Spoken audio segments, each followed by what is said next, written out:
Chorale. Let's begin by taking a look at the word itself. Notice, although it looks like the word choral, C-H-O-R-A-L,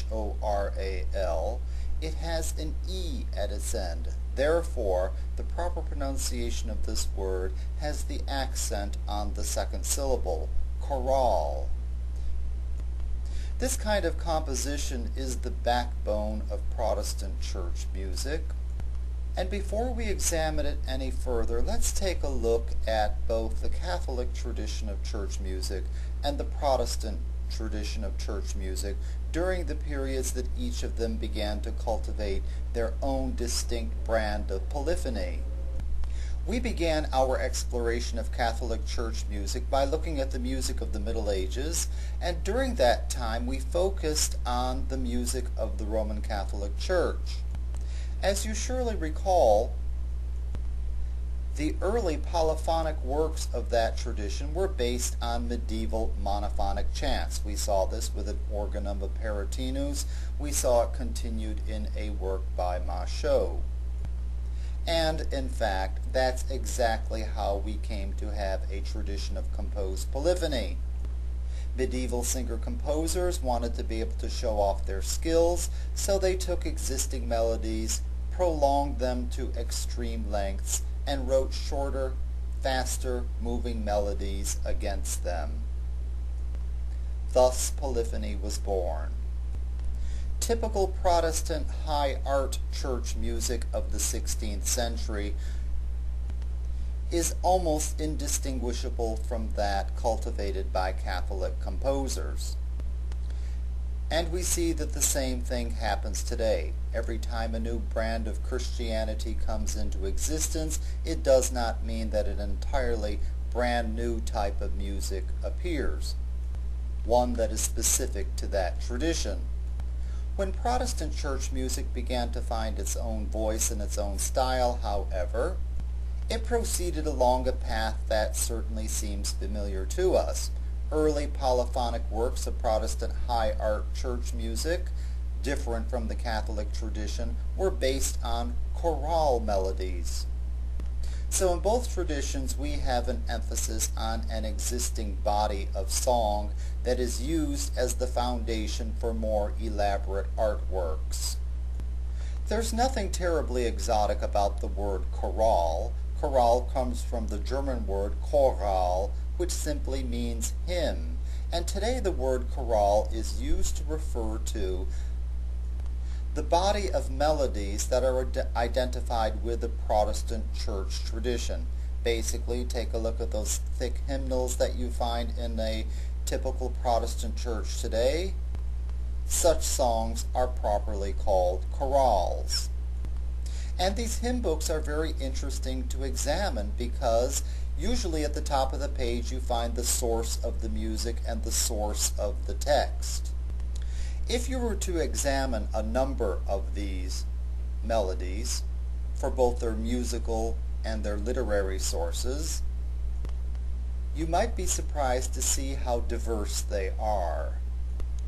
In fact, chorale melodies come from quite a variety of sources. A number of them are medieval liturgical songs.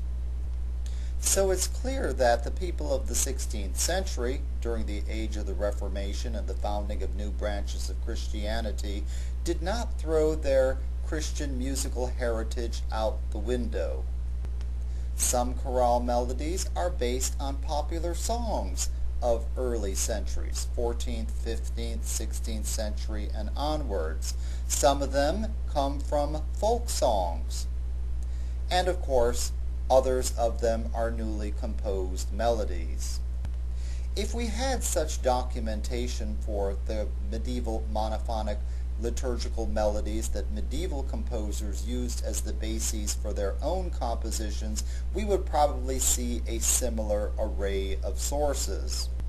I'm pointing this out to you because we're going to take a look at an actual chorale melody, and you'll see that it came from or it was inspired by an existing melody. Let's examine the origin of an actual chorale melody. Our example comes from the Lutheran branch of Protestantism, and it is a German language song entitled Christ lag in Todesbanden. Take a quick look at the title. Just by the first word, which everyone can translate, you can tell that this is a sacred composition.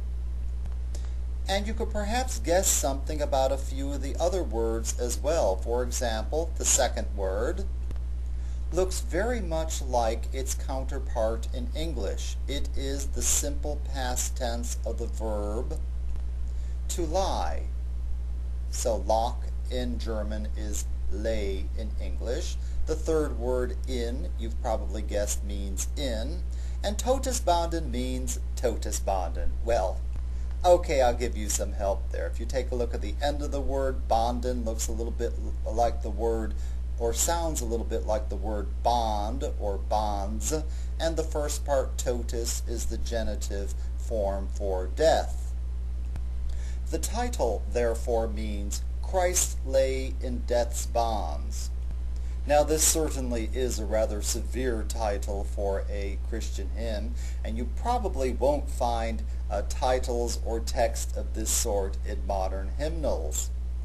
Such titles date from times when people focused on the deeper mysteries and the underlying meanings of Christian events and narratives from the Bible. And I imagine most Christians, no matter how devout, probably would not guess exactly for what feast of the church year this song was written. Believe it or not, Christ lag in Todesbanden is the chorale for Easter. And this chorale melody was composed by no less than Martin Luther, the famous religious reformer I referred to earlier on in this course. And now we get to take a look at his efforts as a musician. Martin Luther, like other well-educated people of his time, was good at more than one thing. Among his accomplishments, outside those known to us from history with his efforts in the Reformation and so on, are his achievements as a biblical translator. His translation of the Book of Psalms is deemed to be one of the finest in any language ever. And he wrote a number of important and still popular chorale melodies. This is one of them. Now, when Luther sat down to write a chorale for Easter Sunday, he did not reinvent the wheel. He simply drew on the body of Easter songs that he already knew, and his composition is essentially a paraphrase of another song entitled Victimae Paschali Laudes. Victimae Paschali Laudes means Hail the Paschal Victim, and as you can see, it has a somewhat grimmer title than the Easter songs that we're accustomed to today, but very consonant with the character of what you find in Luther's paraphrase of it.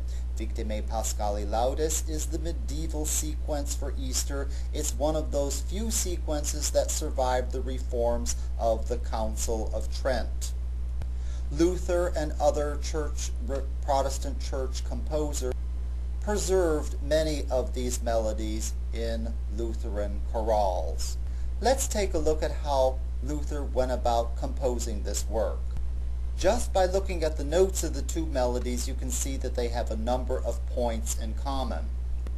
The upper series of letters represents the Luther paraphrase, and the lower set of letters represents the pitches of the original medieval melody. As you can see, Luther changed one of the notes of the melody. He changed the C to a C sharp, and he added a note to the melody. The first E in the paraphrase was inserted after the third note, the D, the second D of the original melody, and he imposed a rhythm on the melody as well. Here's the original melody. Victimae Paschali Laudes. And here's the paraphrase. Christ lag in Todesbanden. We are going to examine two elaborate polyphonic works by J.S. Bach based on this melody.